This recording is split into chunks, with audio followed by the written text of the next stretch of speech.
boa noite pessoal, sejam todos bem-vindos para mais uma live. Hoje é sexta-feira e hoje vocês estão vendo aqui o nosso cenário um pouco diferente, porque nós não vamos ter jogo, nós vamos ter bate-papo, ok? Então hoje é a sexta-feira que nós fazemos a live Hora do Jogo todas as sextas, mas essa semana nós estamos fazendo um grupo de lives diferente, porque nós estamos comemorando a Semana da Pessoa com Deficiência. Então nós já tivemos uma live ontem conversando com a Anitta Lopes sobre maternidade atípica. Se você não assistiu, a live está ficando gravada aqui no Instagram, é só falar comigo e eu mando o link.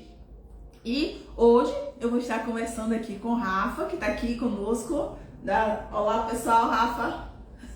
Ele, ó, eu deixei espaço para ele aqui, mesmo assim ele tá querendo se esconder. Já vi sua frota aqui. Boa noite a todos. Olha aqui, Ana falando que a filha dela tá aguardando a hora do jogo. Ô, Ana! Hoje não vai ser a hora do jogo, hoje vai ser um bate-papo legal falando sobre descobrindo a neurodiversidade. Então, se você está aqui com a gente, se você me acompanha a Rafa, por favor, peço a vocês, além de curtir para poder o Instagram entregar a mais pessoas esse momento, também manda um aviãozinho, marca pessoas, chama outras pessoas para estarem aqui conosco. Olá, Rubens, boa noite, bom falar com você. Então, seja bem-vindo aqui nas nossas lives, seja muito bem-vindo. Nós estamos aqui hoje, gente, eu vou começar com Rafa, né? E também hoje vamos receber aqui uma ex-aluna minha, que é neuropsicopedagoga, que também é autista, que é a Patrícia Oliva, que vai estar falando sobre também descobrindo a neurodiversidade. Hoje vai ser um bate-papo entre eu, Rafa e Patrícia, onde a gente vai estar conversando sobre como é descobrir a neurodiversidade. Então, se você tem filhos com autismo, filhos com, hoje inclusive, que é o Dia Nacional da Pessoa com Deficiência Intelectual, filhos com deficiência intelectual, filhos com outros transtornos de neurodesenvolvimento, se você é professor, se você é familiar, ou seja, comunidade em geral, essa live é para você. Nós vamos estar dando voz a eles, os neurodivergentes, e vamos estar ouvindo como é se descobrir na neurodivergência e como é lidar com esse mundo que muitas vezes se torna tão preconceituoso. Então esse é o objetivo da nossa live hoje, é uma live que eu considero realmente imperdível, ok? Então, olha aí, coraçõezinhos, manda coraçõezinhos aqui pra gente. E nós já vamos chamar a Patrícia, deixa eu verificar aqui se ela já chegou por aqui. Já chegou aqui, já vou te convidar, Patrícia.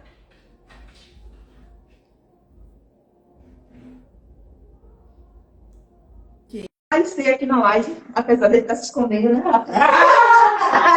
Volta! Olá, Patrícia, boa noite. Oi, boa noite. Muito bom te ver.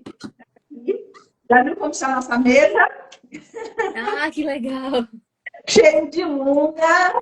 Gente, que não sabem, por isso que a nossa programação aqui, nossa organização, nosso cenário está diferente, porque a Patrícia é a autora desse livro, que é Luna, a Menina das Cores. Então, nós vamos conversar um pouco sobre o livro. E olha aqui, Patrícia, com um copinho de Luna, a Menina das Cores, só podia cobrir, guardar o quê no meu copinho?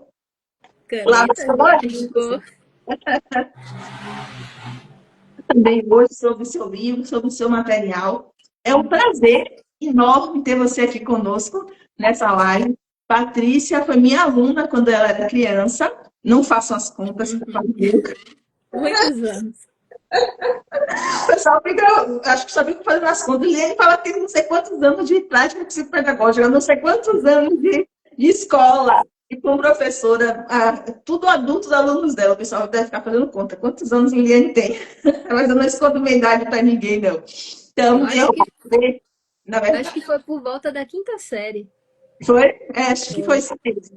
Então, assim, é um prazer ver meus alunos ficarem adultos, construírem a vida deles. Inclusive, Patrícia hoje é colega de trabalho, ela também é neuropsicopedagoga. E nós vamos estar conversando hoje, Patrícia, sobre neurodivergência, né? Nessa semana tão importante, que é a Semana da Pessoa com Deficiência, né? Então, você tem uma página aí no Instagram também, que você fala sobre o seu trabalho com a neuropsicopedagogia. E aí, antes de eu comecei a você, que você se apresente para o pessoal, diga quem você é, né? Para a gente começar o nosso bate-papo. Sou Patrícia, Patrícia Oliva. Eu sou uma pessoa que eu mudo bastante de, de sonhos, de ideias, mas eu tô sempre buscando uma coisa nova para aprender. Eu me formei em enfermagem, mas passei um tempo na gastronomia, fiz artes também na UFBA, não concluí, mas fiquei faltando um pouquinho. E agora estou enfrentando um novo desafio que é fazer medicina, Uhum. justamente pensando na neuropediatria, né? Para que eu possa ajudar mais as crianças e os meus pacientes que tinham algumas coisas que eu, enquanto neuropsicopedagoga, eu não conseguia atingir. Então, eu quero dar esse acolhimento também como médica, né? Que E tem sido um maravilha. desafio muito grande, muito grande. Reviver o ambiente educacional é terrível. Mas, assim, é um dia de cada vez. Ai, que bom. E eu tenho certeza que a medicina vai ganhar uma super profissional. Aí, nossos neurodivergentes necessitam desse olhar acolhedor, desse olhar realmente de identificação, que com certeza vai ajudar muito, quanto mais nessa área de neuropediatria, que nós muitas vezes temos lacunas realmente, temos poucos profissionais na área, não Uhum, é?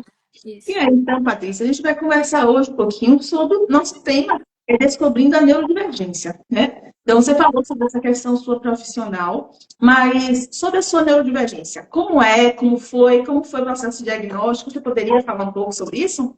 Sim, assim, desde criança eu sempre me achei diferente. E as pessoas falavam muito, né? Ah, você é estranha, você vive no mundo da lua, essa menina não fala. Eu sempre ouvia várias frases que me faziam perceber que eu não era como as outras meninas da minha idade. Então eu sempre tinha um comportamento mais infantilizado, eu não gostava de abraço, enquanto as minhas amigas estavam querendo muito estar em grupo, eu preferia ficar sozinha. Eu não conseguia interagir. Eu era aquela pessoa que tinha quando conseguia fazer amizade, fazia com a única pessoa. E aí, se eu perdia aquela pessoa, eu perdia, eu perdia tudo. E assim, eu tive muita dificuldade na escola, principalmente quando eu tinha que fazer alguma apresentação, né? Eu fazia de tudo para ser aquela que fica segurando o cartaz. Por mais que eu estudasse muito, quando chegava na hora eu não conseguia colocar para fora aquilo que eu tinha passado tanto tempo estudando. Então, as minhas notas na escola, elas sempre foram ruins, apesar de todo mundo me considerar muito inteligente. Diz assim, não, como, Patrícia é tão inteligente, sabe fazer isso, sabe fazer aquilo, e tem essa dificuldade toda. Então, assim, desde de criança eu sempre tive essas coisas que eram vistas como diferente, né? E aí foi chegando a adolescência, é a fase das descobertas. Eu sempre, enquanto as minhas amigas estavam tentando descobrir outras coisas, experimentar outras coisas, eu estava sempre atrás. E cheguei a um momento que eu precisei ir para comecei a ter ideias muito ruins sobre mim mesma, né? Aquelas ideias que a gente não pode falar aqui. Mas assim, que era tão, eu me sentia tão diferente de todo mundo e as pessoas afirmavam isso para mim que eu comecei a ter ideias muito ruins sobre mim e aí eu precisei ir para um psiquiatra, mas no caso o psiquiatra ele já me deu um diagnóstico de bipolaridade, porque eu era uma pessoa que eu ficava feliz, mas daqui a pouco eu ficava muito triste. Aí eu ficava muito irritada, eu tinha um comportamento um humor muito oscilante, né? E aí eu comecei a tomar essas medicações para se tratar isso. E aí o tempo foi passando até que eu precisei ir para o neurologista por outras questões. E aí quando chegou lá, eu contando sobre ele, sobre a minha vida inteira, ele falou assim, olha, você, eu já consigo ver que você tem TDAH, mas eu acho que você pode estar dentro do espectro. A gente vai precisar investigar. E aí foi que esse médico, que eu digo a ele que ele me salvou, que ele me tirou de um lugar muito escuro e me levou para a luz, foi que ele, com toda a paciência, e assim, não foi uma coisa de uma nem duas consultas, não foi só o parecer dele, teve psicólogos envolvidos, teve outras tentativas de tratamento, houveram conversas com minha família, com minha mãe, com as pessoas que estavam próximas a mim. E, e aí a gente chegou no diagnóstico, né? Aí quando ele me deu o diagnóstico, eu fiquei assim, poxa, eu não era isso que eu vim buscar, né? Não era isso que eu estava procurando. Mas aí foi no mesmo período que eu já estava trabalhando com as crianças.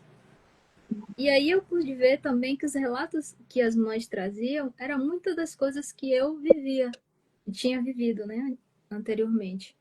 E eu me recordo que eu tinha um paciente de 12 anos que quando ele me contava as coisas dele, eu também ia me vendo, né? E aí, assim, foi difícil, assim, no começo, né? Aceitar. Principalmente pelo preconceito dos meus próprios amigos, das pessoas que convivem comigo, de invalidar o diagnóstico. Que eu falo muito assim, por favor, não invalidem o diagnóstico, porque o diagnóstico não saiu da minha boca, não fui eu que disse eu sou autista.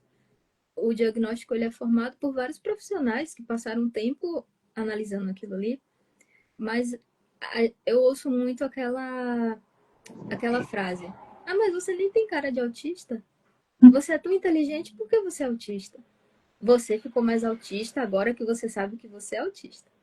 Eu falei assim, não, gente, não é isso. É porque antes eu me cobrava muito e me escondia muito.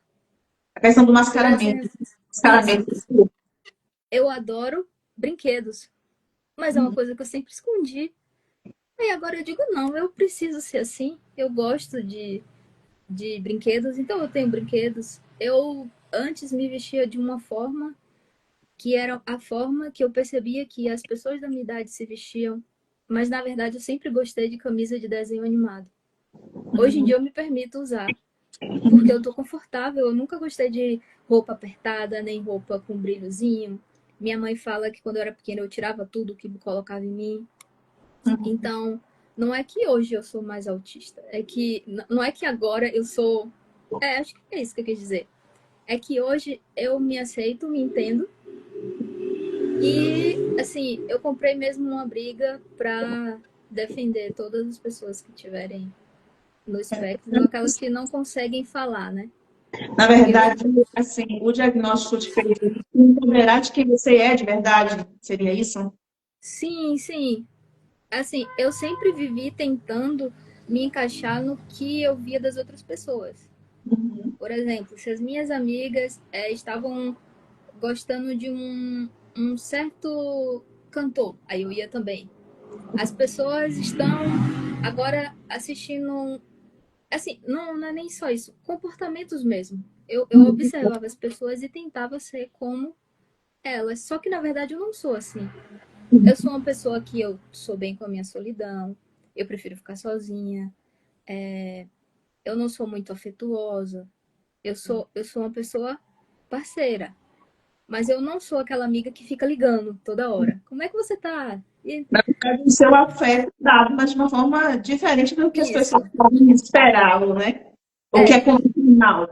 sim, eu tô aqui para o que você precisar, mas eu não preciso ficar te ligando todo dia, nem falando com você toda hora. Então, assim, hoje, além de tudo, o médico ele me deu as medicações corretas e que conseguiu me estabilizar. Eu também resolvi fazer meditação. Então, foram várias coisas que a, com o fato de eu ir amadurecendo, eu fui entendendo também. E hoje eu já sei quando eu tô perto de ter uma crise, aí eu já consigo, por exemplo, a minha aula da faculdade começa às 8 da manhã, vai até 5h50. Então, por volta das 5 horas, mais ou menos, a sala ela é muito iluminada. Ela tem um círculo iluminado. Tem dias que eu não consigo ficar na sala. Se fosse antigamente, eu ia ficar e eu ia me forçar a ficar ali. Hoje eu sei que para mim é melhor eu sair, ir do lado de fora, eu olho os passarinhos e depois eu volto, sabe? O que você está trazendo, Patrícia, é bem interessante. Vão curtindo, mandando comentários de vocês aí, porque Patrícia traz algo bem importante, que é o mascaramento, ou masking, né? Que é muito comum, inclusive, em meninas com autismo, ele é subrealizado, né? Então, por isso que, inclusive, se fala que, falam que, geralmente se fala que tem mais meninos do que meninas, mas hoje se fala que existem muitas meninas que foi subdiagnosticada justamente porque as meninas têm essa característica de buscar o masking social para poder se adaptar a essa realidade, né? E isso também acaba prejudicando o olhar do diagnóstico, né? E acaba percebendo. Você teve diagnóstico com que idade? 34. Então, assim, elas teve o diagnóstico tardio. Então, eu quero ouvir um pouquinho aqui, Patrícia, que nós vamos fazer o nosso bate-papo com você e com o Rafa aqui. Acho que você trouxe várias questões aqui. Rafa fica se escondendo da realidade da minha cara. Eu te entendo. Eu tô aqui quase assim, ó. Eu tô aqui quase saindo. E aí, Rafa, com as falas de Patrícia, aí você se identificou com alguma das falas dela? Você acha que isso, você vivenciou isso de alguma forma? O que você acha disso? Eu não lembro, assim, um momento da vida onde cuidar dele, acho que eu sempre achei que era algo normal. A gente pode pra cá. Você sempre achou que ser como você era algo natural. Sim. Sim. Uhum.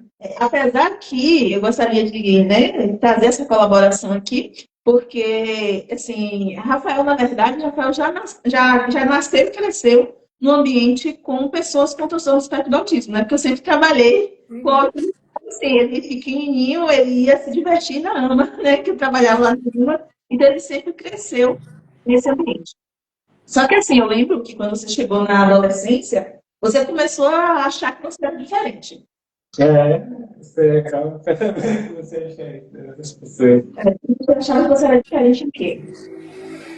Porque as pessoas não falam. O que, por exemplo? E já sabe, normal, posso já falar assim. Olha, você acha que não Normal não fala. ou neurotípicos, né? Então, qual dessas habilidades? Uma delas que você percebe que é diferente. A imaginação fora do comum. E como é essa imaginação? E só dizer que a imaginação fora do comum. Não, mas você entende que a imaginação fora do comum, Patrícia? Você entende por experimentar, né? Eu acho que eu vivo no mundo como se fosse um desenho animado. É exato.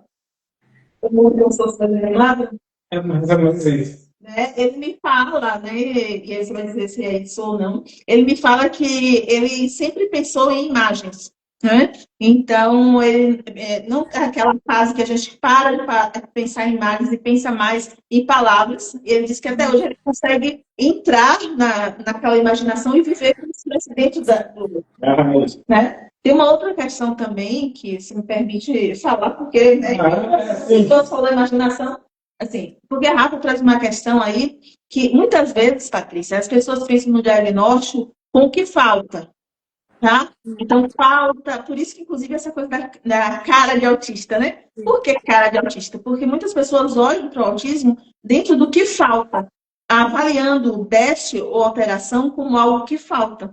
E, na verdade, as alterações neurodivergentes dentro do espectro do autismo, elas podem ser tanto para mais quanto para menos, né? Então, também a gente tem que ter cuidado, porque às vezes as pessoas associam o transtorno do espectro do autismo com a deficiência intelectual, o que a maioria das pessoas com transtorno do espectro do autismo pode ter uma característica de deficiência intelectual, sim, mas também, às vezes, as pessoas vão para o outro polo, de achar que porque a pessoa é autista, a pessoa tem altas habilidades, né? E, na verdade, as pessoas dentro do espectro que estão tanto em deficiência intelectual, quanto dentro de um padrão normal cognitivo, quanto em altas habilidades. A linguagem. As pessoas acham que o autista não fala. E, na verdade, a gente tem um autista que já fala demais. certo, né? A questão do filtro social, que tem pessoas que o autista não gosta de abraçar, mas na verdade tem pessoas com autismo que já ficam no excesso de, quando a gente fala em déficit de interação social, não é necessariamente o não ter o contato social. Tem autistas que não têm filtro social, né? E daí, pela dificuldade de filtro social, eles acabam, vocês, né? Eu falo eles porque eu não estou no espectro, mas assim, acabam perdendo a noção do que eu posso falar, do que eu não posso, né? Então, as alterações estão tanto para mais quanto para menos. Rafa traz duas questões aí voltadas para que fez com que ele se percebesse neurodivergente por duas características que ele tinha mais. Pode dizer se tem mais que essas. Que foi a questão da imaginação e o que eu percebia que você sempre trouxe, que era a questão da audição. Sim. A audição aguçada. Foi muito comum. Isso, ele sempre trouxe isso. A visão, exato. A visão, o olfato, então as alterações sensoriais dele sempre para mais, né? Então, a audição aguçada, o olfato mas aguçado, assim, ele assim, para as pessoas que estão assistindo vão entender que o Rafael ele não consegue olhar na câmera, por isso que ele tenta olhar, mas retira. Isso é a característica também do espectro do autismo. E para ele também, como você falou das luzes na faculdade. Aqui a gente está conversando em frente tem uma ring light acesa. Então, se ele tem dificuldade de contato visual, imagine com uma luz acesa aqui. Mas a gente, nesse momento também, a gente sempre também busca fazer o seguinte, respeitar as características dele, mas ao mesmo tempo buscar desenvolver, fazer com que ele tenha contato com situações que não sejam tão aversivas para que ele vá se habituando e vá se desenvolvendo, né? Então, Rafa, eles percebia, né, essas questões, e aí como foi? O diagnóstico, na verdade, né, chegou já na adolescência, né? Então, porque Rafael, ele tinha, eu sempre dizia que ele estava dentro do espectro, mas ele foi diagnosticado com TDAH. Então, apesar de ter sido estimulado desde muito cedo, dele ter começado a psicoterapia aos 3 anos, ele cresceu nesse ambiente de estimulação intensiva. Agora, os médicos não fechavam. Engraçado que você falou do seu diagnóstico também de TDAH. Porque a gente ainda tem muita dificuldade no diagnóstico, principalmente de autistas nível 1 de suporte, né? Então, aí os médicos, muitas vezes, claro que a gente também tem que ter muito cuidado, porque não existe um exame específico, né? Então, tem que ser todo o processo clínico e acompanhando a pessoa no decorrer do desenvolvimento. E ele já foi diagnosticado com TDAH, e a gente sempre estimulando, e aí só aos 15 anos que realmente os psicólogos que acompanhavam, o médico que acompanhava, realmente chegou à definição do quadro do transtorno do espectro do autismo, né? Eu acho que para você se descobrir autista, ou receber um diagnóstico, para você teve mudou alguma coisa, ou te ajuda em alguma coisa, para você estar tudo bem? Não. É diferente. O diagnóstico, na verdade, no caso, o diagnóstico só diz quem você é, né?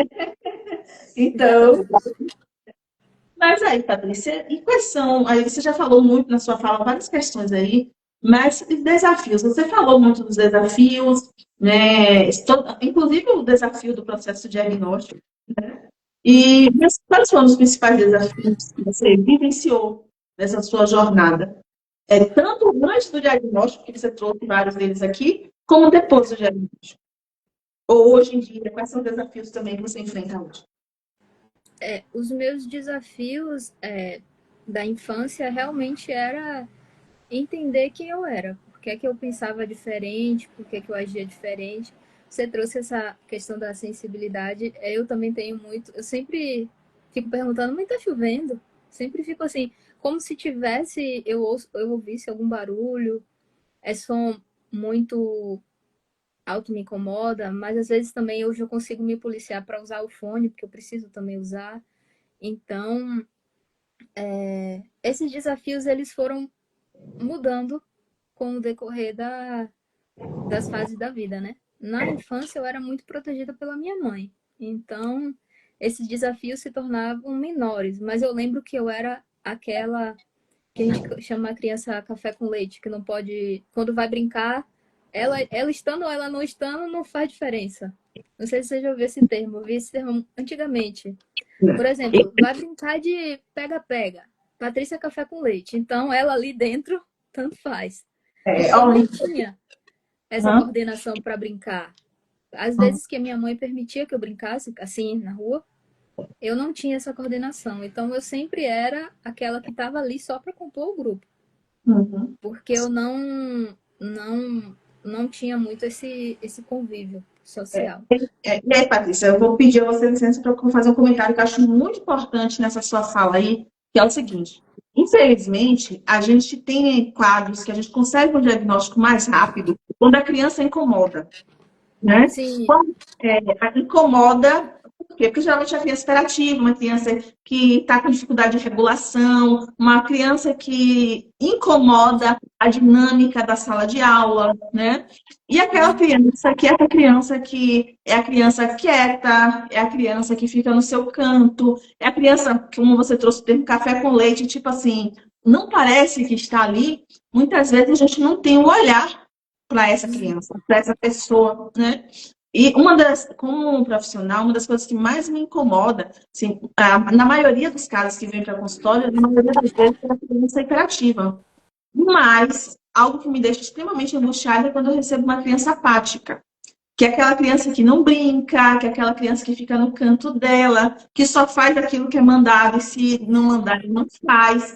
Né? Então, falar sobre isso aqui numa live é importante para as pessoas perceberem o quão amplo é esse diagnóstico. Em que a criança que não incomoda, entre aspas, ou a criança que é muito quieta, que às vezes as pessoas também vão para o outro lado, tipo assim, a criança é agitada, mas toda criança tem que ser agitada. Sim. Ou a criança tem a atenção de uma criança é bem menor do que a de um adulto. É natural uma criança ser barulhenta, gostar de brincar, de correr. Então, isso é natural. Mas dentro de uma hiperatividade, você percebe que aquilo está trazendo um prejuízo para aquela criança. Como também aquela criança que as pessoas dizem assim, que são extremamente boazinhas, muitas vezes ali pode estar escondido o sofrimento, que as pessoas não estão olhando para esse sofrimento que está ali. eu sempre fui essa criança apática, Uhum. que sempre fazia o que me mandavam fazer, que eu nunca soube me posicionar. O único momento que eu era livre era quando eu estava desenhando. Que aí, tanto a minha mãe traz assim que os meus desenhos da infância era muito perturbadores para ela, que era assim sempre muitos riscos de cores escuras, figuras estranhas, e o desenho para mim veio começar não bem na infância. Eles começaram a fazer sentido dos 12 anos em diante, assim. Mas antes, esses desenhos para mim eram um refúgio, mas ao mesmo tempo eram algo muito sem sentido. Eu ia Não perguntar sei se se hoje eu entendo. Não sei se hoje eu entendo como era uma fuga, não sei, alguma forma de eu me expressar, não sei dizer. eu ia perguntar, porque eu percebo muito agora em consultório que muitas vezes a pessoa com autismo utiliza de desenhos, da arte, para expressar o que ela pensa, o que ela sente, quando ela não consegue colocar em prática, né? Enquanto é importante a gente ver as diferenças, tanto as semelhanças quanto as diferenças, para o pessoal que está nos assistindo ver como o espectro, ele é um espectro, né? Ele tem características bem diferentes. Já a Rafa, né? Rafa, você era quietinha? Aqui, a pessoa aqui, da pessoa de... E aí, como você era? Poderia ser na escola ele sempre foi um bom aluno, no sentido assim de ser muito obediente com os professores, né? Então, na escola ele sempre foi, isso é uma característica, eu nunca tinha queixa da escola, né? Inclusive ele sofreu bullying durante muito tempo, porque na escola ele era esse menino que ficava no canto, né? Muitas vezes, né? E não fazia muita, não era hiperativo no sentido de bagunça, etc. Mas como era obedecer comandos em casa? Ele dá risada, já sabe o que significa, né? E aí, como é? Como foi essa questão de você obedecer comandos? Não obedecia, né? Tinha muita coisa de obedecer. E assim, hoje ele obedece. Tá? Hoje, se ele, quando pequeno, ele era bastante opositor, né? E foi todo um processo, né, de Não sei, né, como foi trabalhar isso internamente nele. Só que hoje você consegue atender comandos, regras, como é que vocês consideram?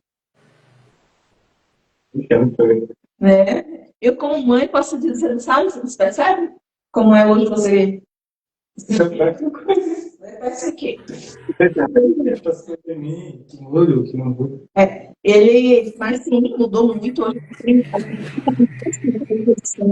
Apesar que tem coisas assim que ele tem rigidez na hora de determinadas opiniões, mas ele não tem mais oposição como ele tinha quando criança, né?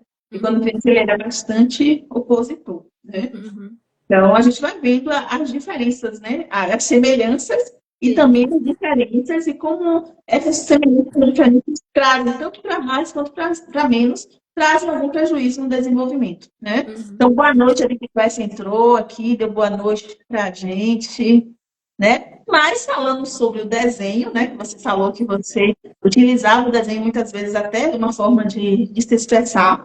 Aí eu quero falar, apresentar para o pessoal aqui o seu livro, né? E você contar para o pessoal como foi que surgiu a ideia do livro. Então, Patrícia, eu tive a honra de estar lá no lançamento do livro de Patrícia, que é Luna, a Menina das Cores. Então, o livro foi todo escrito e desenhado por ela, né? Então, está aqui para vocês verem, Luna, a Menina das Cores. E aí, Patrícia, como foi esse processo de escrita, esse texto tem a ver com você? Como foi que surgiu a ideia também? Você pode contribuir com a gente, dizer para a gente como foi? Quem é a Menina das Cores? Luna, na verdade, é um pouco fala sobre mim também, né? Porque é uma menina que na escola ela queria se aproximar, queria ter amigos, mas ela não sabia como fazer amigos. Então ela usou o desenho, que era a única coisa que ela tinha de bom, assim, que ela sabia fazer para poder conseguir amigos. E o desenho na minha vida, à medida que eu venho envelhecendo, o desenho tem, ao contrário do que se poderia imaginar, que o desenho estaria mais presente na minha infância, para mim, hoje em dia, quanto mais eu vou envelhecendo, mais o desenho vem, vem estar mais presente na minha vida. E Luna, eu pensei em fazer ela, não um menino. Por quê? Porque já tinha muitos livros sobre meninos autistas, sempre nas cores azul, né? O mundo azul, sempre naquele universo. E quando eu pensei em Luna, eu pensei em mostrar essa menina, mostrar esses comportamentos das meninas, que muitas vezes, como você falou anteriormente, né? Às vezes passa despercebido. Porque a gente, enquanto menina, parece que a gente cresce sendo ensinada a se comportar, a não fazer bagunça, a falar baixo, a não falar muito sobre o que sente. Então, eu queria, com Luna, levar Luna para vários lugares, né? Na verdade, eu queria levar para as escolas para que a gente conversasse com os professores que não percebessem só nos meninos. Até porque, enquanto eu atuei como neuropsicopedagoga, a maioria dos meus pacientes eram meninos. Se fosse assim, de atender 10 meninos, 10 crianças, duas eram meninas e o restante eram meninos. Então, assim, por que essas meninas não estavam indo para o consultório? Só porque elas não eram sapecas, bagunceiras, como a gente espera que tem esse comportamento? Então, Luna era para ser usado assim, no consultório, para a gente falar com os pais, para a gente falar com as mães, para a gente falar com as escolas, principalmente, que existe dentro, que o autismo ele é um espectro e precisa ser observado por todos os ângulos, não só por aquele ângulo que muitas vezes é o que a gente acha mais na internet, né? Que as pessoas ficam martelando sempre naquele mesmo perfil. As diversas cores do espectro. Sim, exatamente. Isso aqui, gente, é um copinho de Luna, tá? E aí, o copinho veio junto com o livro e um livrinho também de pintura, né?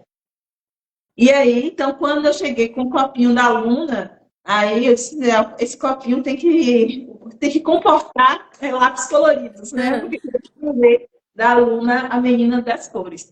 Então, por isso que a gente traz, né? Eu mantenho aqui no consultório os lápis de cor dentro do copinho da aluna, da menina colorida, porque justamente esse espectro que a gente está trazendo aqui nessa discussão aqui de descobrir a neurodivergência e descobrir realmente como a neurodivergência é ampla, né? Ela Uhum, não tem uma cor, né?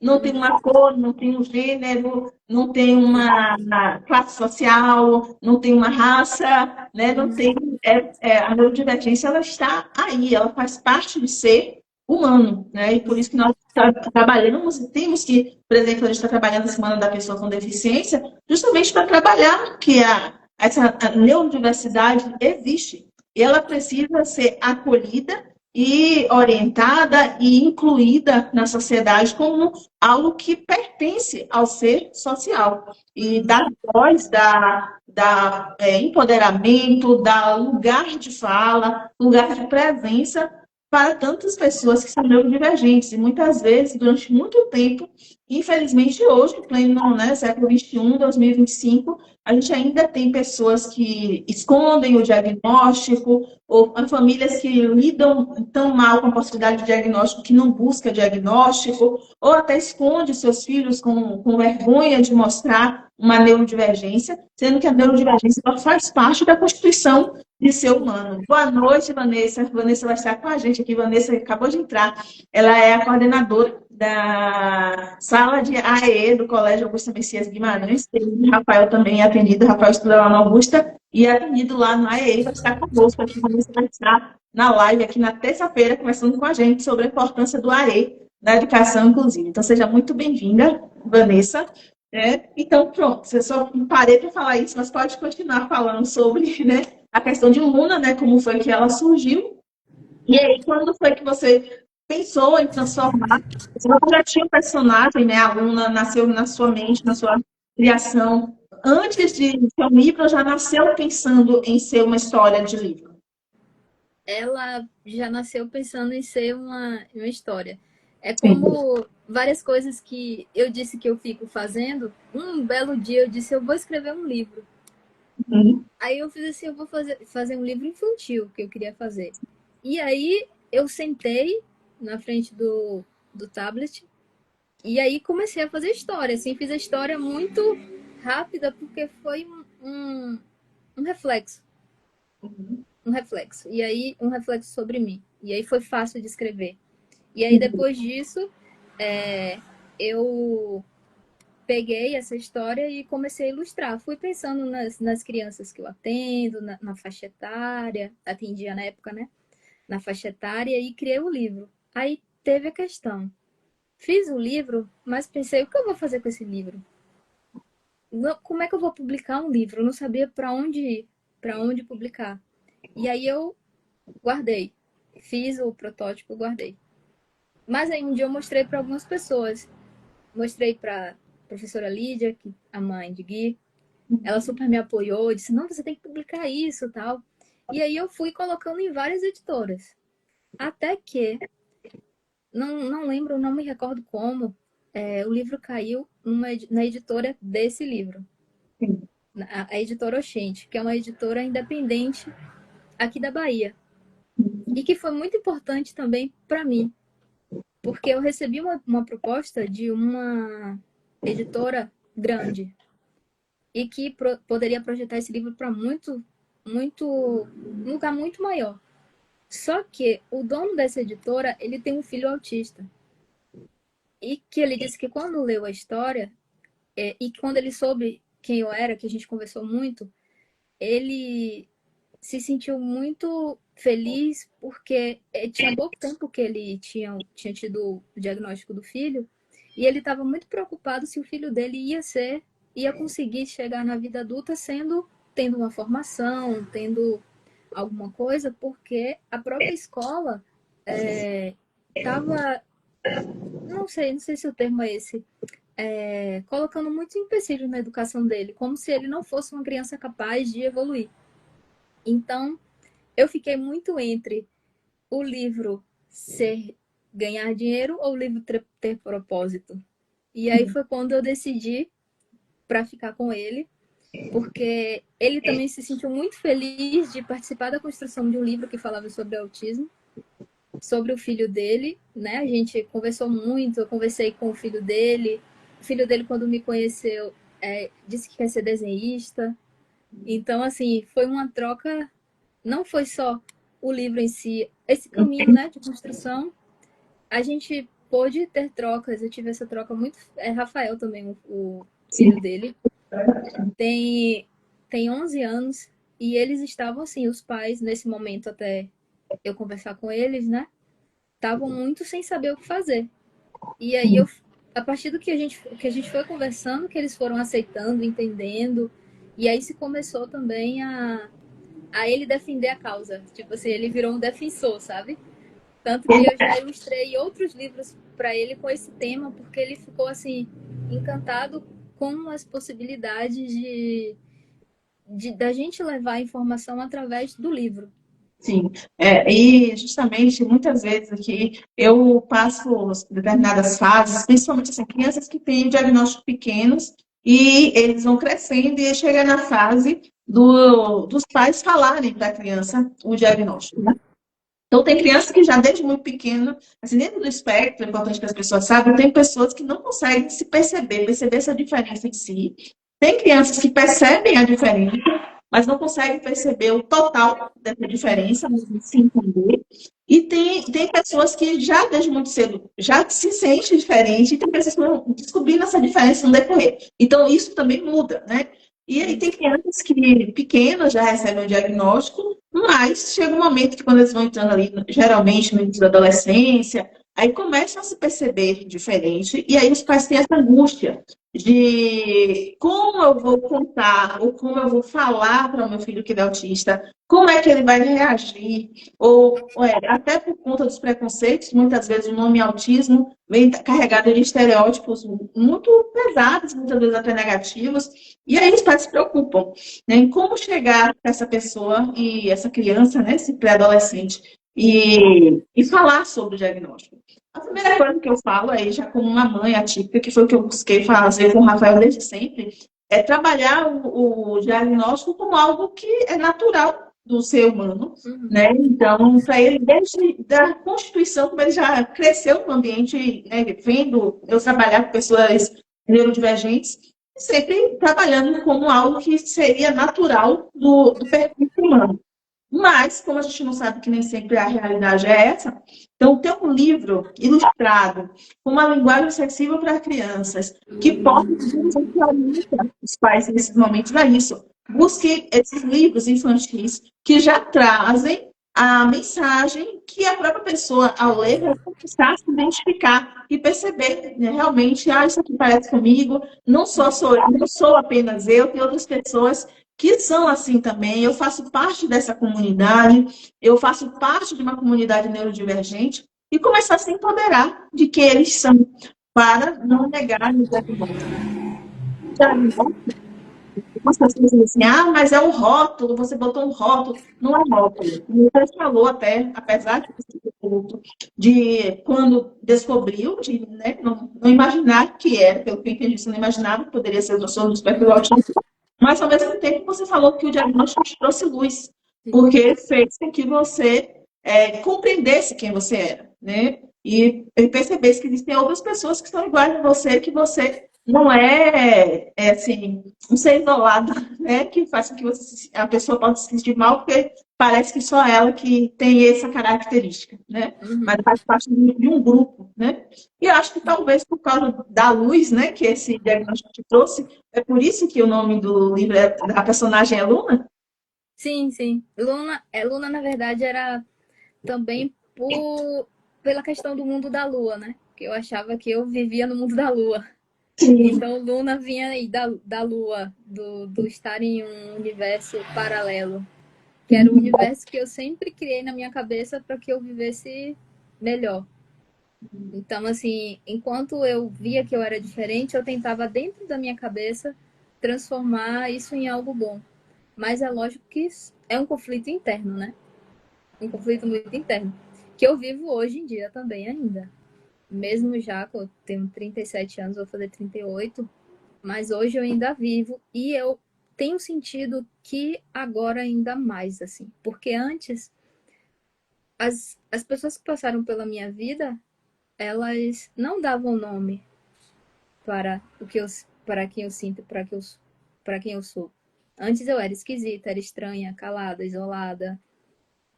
Hoje, quando eu falo que eu sou autista, parece que eu estou falando, cometendo um crime ou querendo alguma vantagem sobre isso. E o que eu vivo dizendo, eu não tenho nenhuma vantagem por ser autista. Uhum. Eu gostaria de ter, mas eu não tenho. E às vezes eu evito falar por isso. Mas ao mesmo tempo, vem na minha cabeça, não, eu tenho que falar sim.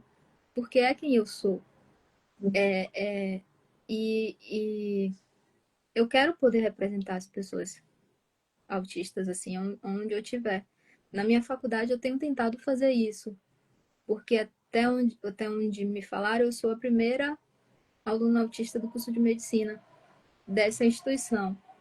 Então, é como se eu estivesse desbravando para que as outras pessoas que vão chegar depois de mim já encontrem um lugar adaptado e acolhido para isso. Mas enquanto isso não acontece, eu sofro, entendeu? E é como se o fato de você ser adulta e você ter chegado até aqui, você pode fazer qualquer coisa. Mas não é assim, né? Eu vivo um dia de cada vez, assim, um dia de cada vez me policiando, vendo onde me reconhecendo mais.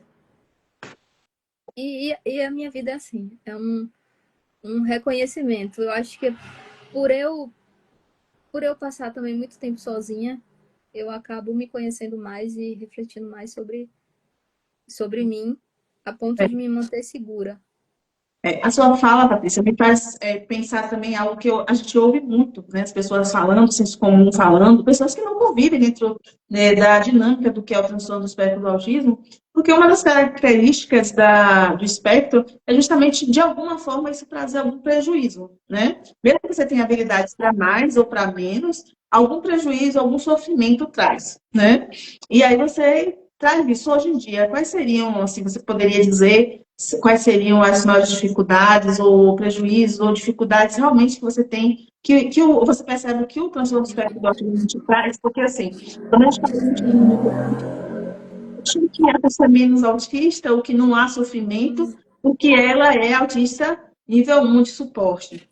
E eu posso, né, eu digo assim, na minha prática clínica, às vezes, a gente vê o sofrimento do nível 1 de suporte por eles, muitas vezes, terem a consciência dessa neurodivergência, né? Então, os que estão comprometidos, existem outros tipos de prejuízos que a gente não pode desmerecer, sim, cada um tem seus prejuízos e suas dificuldades, mas a consciência da neurodivergência e dessa sociedade que não está adaptada para incluir o neurodivergente, eu acho que isso traz muitas dificuldades, né? Essa é a minha percepção, até como mãe, né? E terapeuta também da área. Mas você falando, assim, o que é que você percebe assim, dos prejuízos principais que o ser um autista nível 1 de suporte pode te trazer ou te traz? Isso, dentro da minha família, eu sempre fui muito protegida, né? Então, assim, Uhum. eu não teria dificuldades em relação a isso. Em relação a convívio social, também não muito, porque eu me privo muito de conviver socialmente. Eu sou aquela pessoa que, se alguém marca alguma coisa comigo, eu fico torcendo para a pessoa desmarcar para acontecer alguma coisa para não dar certo. Então, eu me policio muito. Hoje em dia, eu sinto que os meus maiores desafios são quando eu tento fazer algo diferente. Por exemplo, quero fazer medicina, estou cursando medicina. Isso para mim tem sido um desafio muito grande, porque por mais que eu estudo muito. Por exemplo, precisa fazer uma apresentação oral. Eu não consigo. Não consigo, some tudo. Mas aí a pessoa pensa: não, você vai ser médica, você tem que saber conviver com a imprevisibilidade, tipo uma mudança de horário. Uma mudança de horário me desestrutura toda. Se hoje eu for preparada para aula, para ter aula de tal professor e por algum momento entra outro professor na aula, eu já fico desestabilizada. A gente teve mudança de sala. Só o fato do quadro estar invertido, isso para mim já, na minha cabeça, meu cérebro ainda não se acostumou que eu preciso ver de outra forma. E quando eu levo essas queixas, eu sinto que elas são acolhidas, mas não são tão acolhidas. Porque o médico, ele precisa ser forte. E eu converso muito com uma auxiliar pedagógica que tem lá, que eu tenho muito medo de como eu vou terminar esse curso. Entende? Que eu quero poder terminar e terminar bem.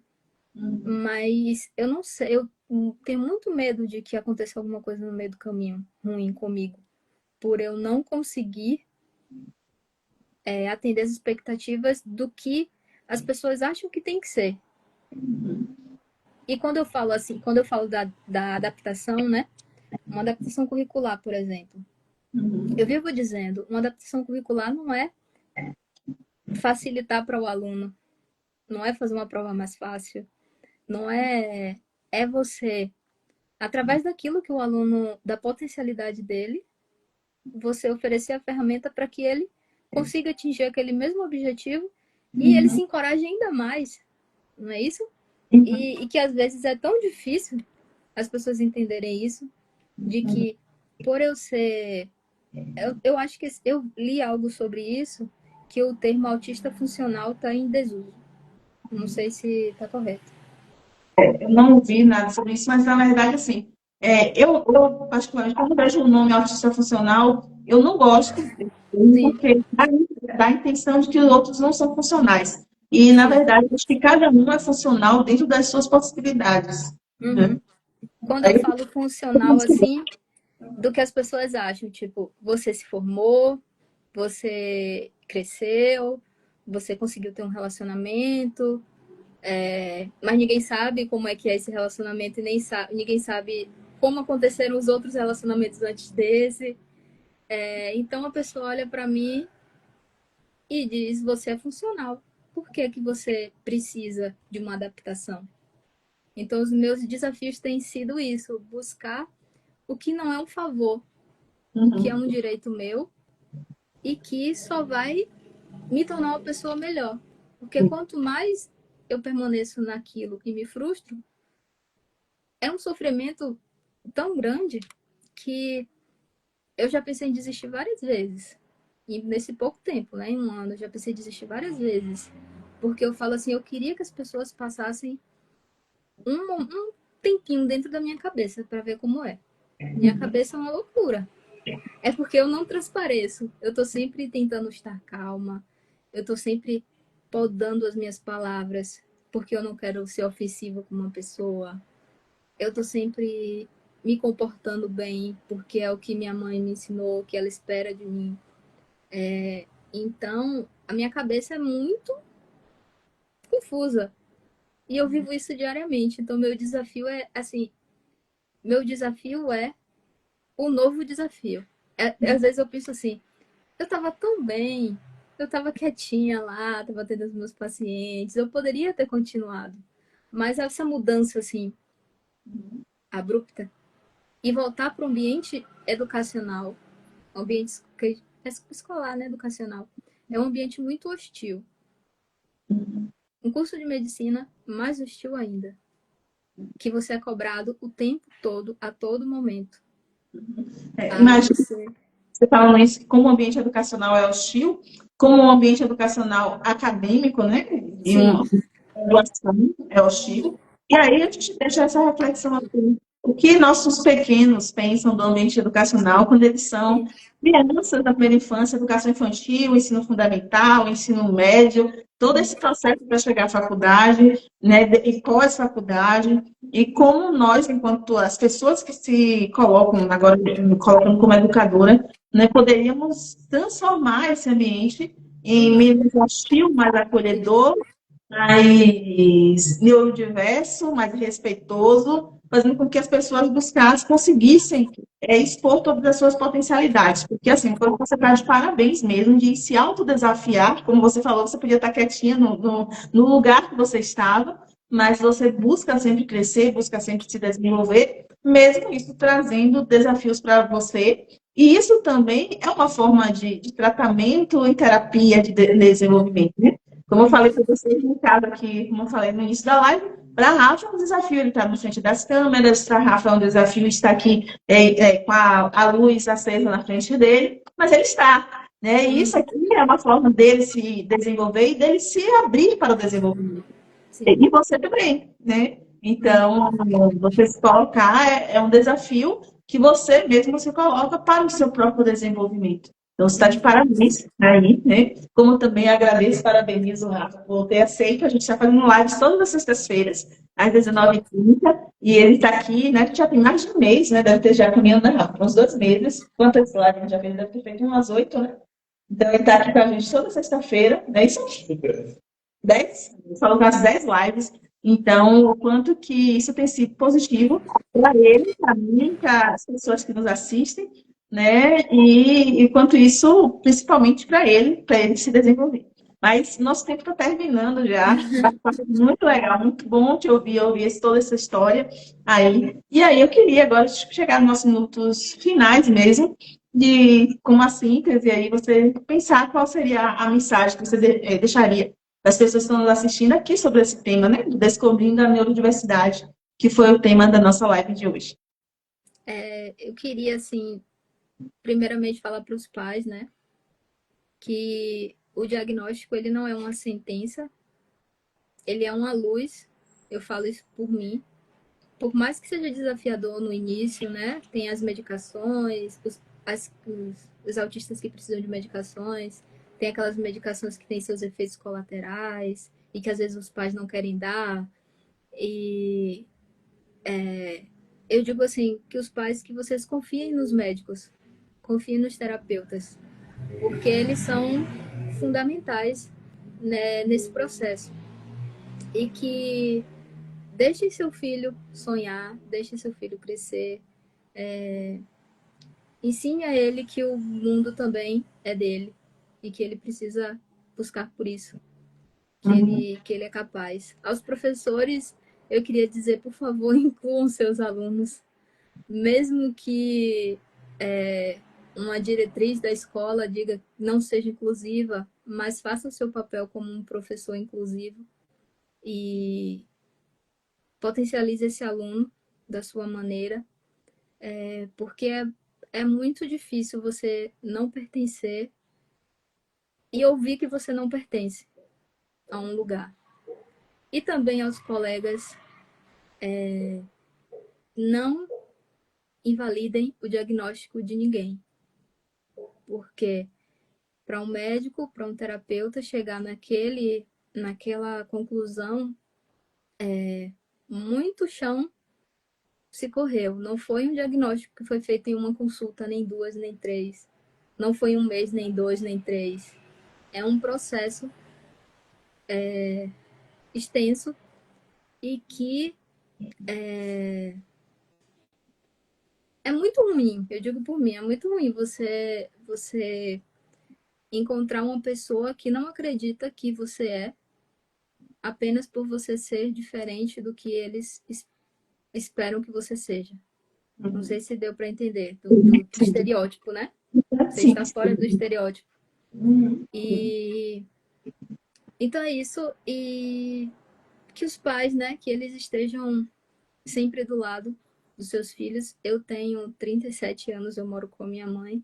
Não me vejo morando sem a minha mãe. Eu sei que eu preciso dessa independência, mas assim, a minha mãe, ela super me apoia, tá sempre tentando. Eu tenho uma seletividade alimentar muito grande e ela tá sempre tentando coisas novas para ver se eu como. Ou ela também me respeita quando eu tô comendo só uma coisa. Tem uma época que eu só quero comer um tipo de goiaba, então eu preciso ficar comendo aquilo ali. E ela respeita isso. Não fica forçando, sabe? Então é toda uma estrutura. O autismo, ele tem que ser respeitado nível 1, nível 2, nível 3, da mesma maneira, porque só quem tem é que sabe a sua dor e também quem está em volta tentando ajudar essa pessoa. Não sei se me fiz clara, mas era mais ou menos isso que eu queria dizer. Mensagem maravilhosa, né? A gente agradece muito, né? E Rafa, né? Eu agradeço muito, chega aqui para o pessoal te ver. Ele dá risada, né? Agradeço muito que você também está aqui comigo, né? Se desafiando, né? E se empoderando e mostrando que o lugar de pessoas com autismo é em todo e qualquer lugar, nós estamos sim nas redes sociais, nós estamos, né, Rafael, assim, eu já aproveito e convido vocês que no dia 28, que é a Semana da Pessoa com Deficiência, segunda-feira, nós vamos ter live, aqui mais uma live com Geisa, que é a coordenadora pedagógica da Alma Valença, que vai estar conversando com a gente sobre a importância das instituições especializadas para a intervenção da pessoa com autismo, com deficiência. Aí, na terça-feira, nós vamos ter Vanessa, que vai estar conversando sobre a importância do AE na educação inclusiva. Na quarta, nós vamos estar conversando com o Leandro, como psicólogo, falando sobre as diferenças e a importância da psicologia e da psicopedagogia no desenvolvimento da pessoa com autismo. Na quinta-feira, que é encerramento, aí estarei eu falando, né, basicamente sobre a questão da inclusão. E junto com isso, nós estamos também divulgando o trabalho da PAI. Hoje eu trabalho também na PAI, e a PAI também está com todo um trabalho de continuação dessa Semana da Pessoa com Deficiência. E, né, nessa questão de do lugar que ele vai estar, quinta-feira, a Rafael vai estar se apresentando, Rafael é guitarrista, tá? Que legal. E na quinta-feira nós vamos ter um show de talentos, né, que vai acontecer no Gentil Paraíso Martins, e Rafa vai estar fazendo um número lá, não é isso, Rafa? Com a guitarra. E é isso que a gente está mostrando para as pessoas neurodivergentes e mostrando que elas precisam ocupar o seu espaço na sociedade, e nós vamos sempre estar aqui do lado, brigando, lutando para que esse espaço seja alcançado. Então, muito obrigada, Patrícia, muito obrigada. Agradeço a todos vocês também que estão nos assistindo, agradeço a você, Rafa, né? Na próxima semana já tem nossa live do jogo, tá? Voltamos a nossa rotina, né? Na próxima semana, e já convido também toda sexta-feira, eu e Rafa, estamos aqui na nossa live, Hora do Jogo. Então, a Carlinha está dando parabéns aqui para nós, né? Então, nós aqui agradecemos também, Carlinha, por você estar aqui presente com a gente. E muito obrigada, Patrícia, obrigada a todos vocês que nos assistiram. Divulguem aí, vai ficar gravada. Muito obrigada e conheçam, tá? Hoje em dia, como é que a gente faz para adquirir, para as pessoas adquirirem o livro da aluna, Patrícia? Fala comigo no meu Instagram, eu ainda tenho alguns. E aproveito e convido você, que eu vou ter um outro livro que eu já fiz. E eu quero a sua participação. Obrigada. Um pouquinho no livro sobre TDAH. Tá bom, obrigada. Agradeço muito, viu? Muito obrigada. Então fica aí, gente, Neuroevoluindo. Vão seguir aí o Instagram de Patrícia, @Neuroevoluindo, e falem com ela aí. Com certeza, todas as escolas deveriam ter esse livro no seu auxílio. Então, pessoal, muito obrigada. Boa noite para vocês. Tchau, pessoal. Rafa. Obrigada. Tchau, Rafa. Tchau. Obrigada. Tchau.